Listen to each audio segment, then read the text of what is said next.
दोस्तों, पौराणिक काल में हजारों ऐसी कथाएं रही है जो बहुत ही अद्भुत और अविश्वसनीय लगती हैं। आज के इस समय में उन कथाओं को सुनने के बाद लोगों को अपने कानों पे विश्वास नहीं हो पाता है कि क्या सच में ऐसा भी कुछ हुआ होगा।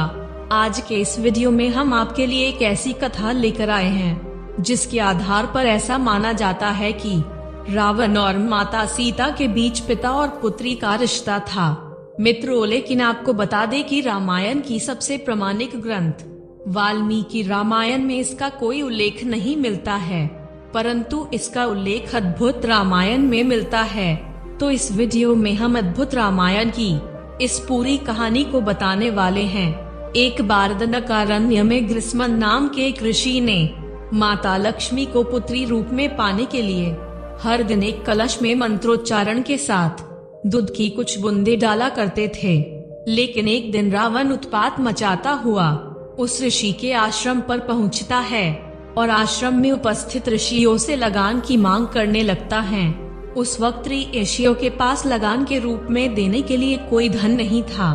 तब ग्रीष्मन तथा वहां उपस्थित ऋषियों ने उस कलश पर पुनः मंत्रोच्चारण कर उसको लाल कपड़े से ढक दिया और उन्होंने रावण से कहा कि ये कलश तुम्हारे लिए वरदान भी है और अभिशाप भी है। ऋषियों ने आगे कहा कि जिस दिन रावण इस कलश को खोलकर देख लेगा उसी दिन से उसकी मृत्यु निश्चित हो जाएगी, और जब तक यह कलश कपड़े से ढका रहेगा उसे तीनों लोकों में कोई नहीं मार सकता है। उसके बाद रावण उस कलश को लेकर लंका लौट जाता है और अपनी पत्नी मंदोदरी से कलश को अपने कक्ष में संभाल कर रखने को कहता है।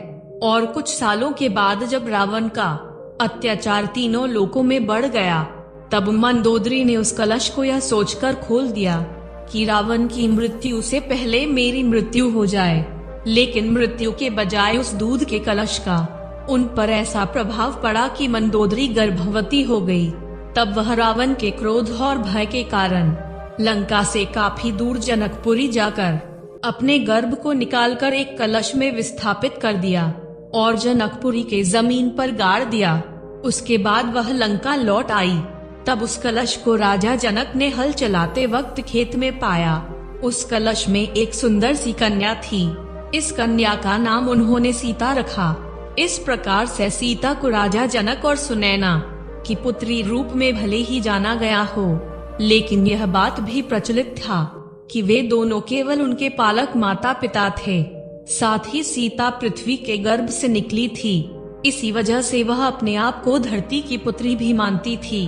दोस्तों, सीता के जन्म की कहानी अलग अलग रामायण और अलग अलग कथाओं में अलग अलग बताया गया है। दोस्तों, अगर आपको इस वीडियो से कोई भी सीख मिली है तो आप हमारे चैनल को सब्सक्राइब करके बेल आइकॉन को भी जरूर दबाइएगा और इस वीडियो को लाइक करना मत भूलिएगा।